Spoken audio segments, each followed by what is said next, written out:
بسم اللہ الرحمن الرحیم۔ صرف 5 منٹ کا مدرسہ قرآن و حدیث کی روشنی میں 219واں دن 9 شعبان المعظم۔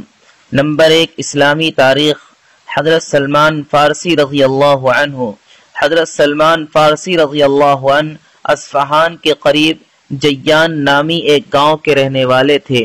آپ کے والد وہاں کے سردار تھے جن کا مذہب مجوسیت تھا، اس لیے آگ کی پوجا کرتے تھے۔ حضرت سلمان رضی اللہ عنہ کے والد ان کو کہیں جانے نہیں دیتے تھے۔ ایک مرتبہ ان کا باہر جانا ہوا۔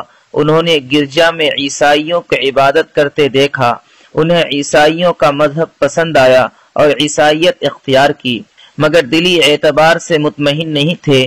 دین حق کی تلاش میں وہ اصفہان سے شام آئے، کچھ عرصہ یہاں قیام رہا، پھر موصل نامی شہر میں پہنچے۔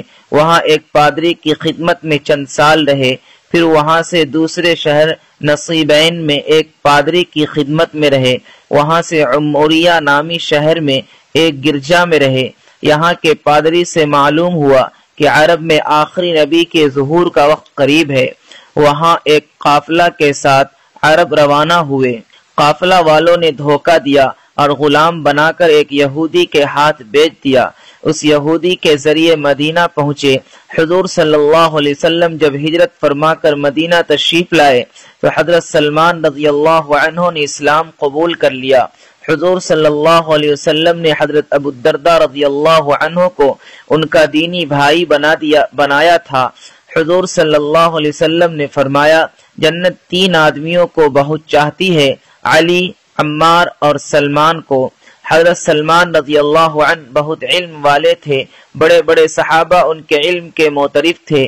حضرت عمر رضی اللہ عنہ نے ان کو عراق کا گورنر بنایا تھا، لیکن ان کی زندگی میں وہی سادگی باقی رہی جو پہلے تھی۔ حضرت سلمان فارسی رضی اللہ عنہ کا انتقال سن 35 ہجری میں ہوا۔ نمبر 2 اللہ کی قدرت۔ ہدہد۔ اللہ تعالیٰ نے خوبصورت اور عجیب و غریب ہدہد نامی ایک پرندہ پیدا کیا۔ اس کے سر پر خوبصورت سا تاج ہوتا ہے، پر میں بیل بوٹے کی نقش نگاری ہوتی ہے، چونچ ایسی بنائی کہ مضبوط سے مضبوط درخت کو کھود کر اپنا گھونسلہ بنا لیتا ہے۔ عجیب بات یہ ہے کہ اس پرندہ کو اللہ تعالیٰ نے انجینئرنگ کا ہنر دیا ہے کہ کہاں کس زمین کے اندر اور کتنی گہرائی میں پانی ہے وہ بتا دیتا ہے۔ یہ اللہ کی قدرت ہے کہ ایک پرندہ کو انجینئرنگ جیسا ہنر عطا کیا ہے۔ یہی وجہ ہے حضرت سلیمان علیہ السلام کا قاصد ہدہد پرندہ تھا جسے وہ اکثر بیشتر ساتھ رکھتے تھے۔ نمبر 3 ایک فرض کے بارے میں، جماعت سے نماز نہ پڑھنا۔ حضرت عبداللہ بن عباس رضی اللہ عنہ سے کسی نے پوچھا کہ ایک شخص دن بھر روزہ رکھتا ہے اور رات بھر نفلیں پڑھتا ہے مگر جمعہ اور جماعت میں شریک نہیں ہوتا، اس کے متعلق کیا حکم ہے؟ انہوں نے فرمایا، یہ شخص جہنمی ہے۔ نمبر 4 ایک سنت کے بارے میں، بلندی پر چڑھنے اور اترنے پر ذکر۔ رسول اللہ صلی اللہ علیہ وسلم اور آپ کے لشکر کے لوگ جب بلندی پر چڑھتے تو تکبیر یعنی اللہ اکبر، اور جب نیچے اترتے تو تسبیح یعنی سبحان اللہ پڑھتے۔ نمبر 5 ایک اہم عمل کی فضیلت، مسجد بنانا۔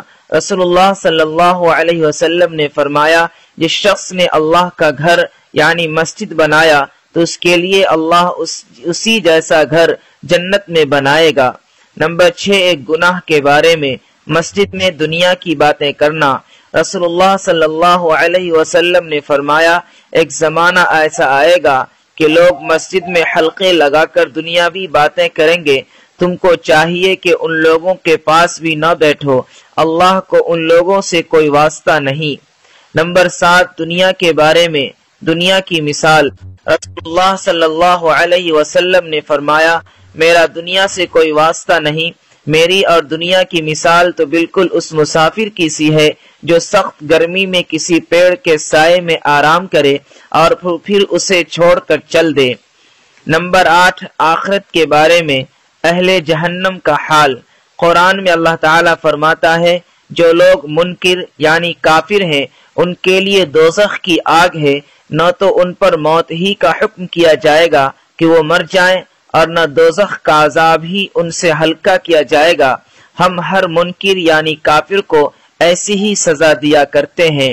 نمبر 9، طب نبوی سے علاج، زہر اور جادو سے حفاظت۔ رسول اللہ صلی اللہ علیہ وسلم نے فرمایا، جو شخص صبح صبح بغیر کچھ کھائے پیے مدینہ کی 7 عجوہ کھجوریں استعمال کر لے، اس کو نہ تو اس دن زہر سے نقصان ہوگا اور نہ جادو کا اثر ہوگا۔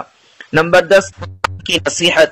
قرآن میں اللہ تعالیٰ فرماتا ہے، اے ایمان والو، مصیبتوں پر صبر کرو، دشمن کے مقابلے میں ثابت قدم رہو، ہر وقت تیار و آمادہ رہو اور اللہ سے ڈرتے رہو تاکہ تم اپنے مقصد میں کامیاب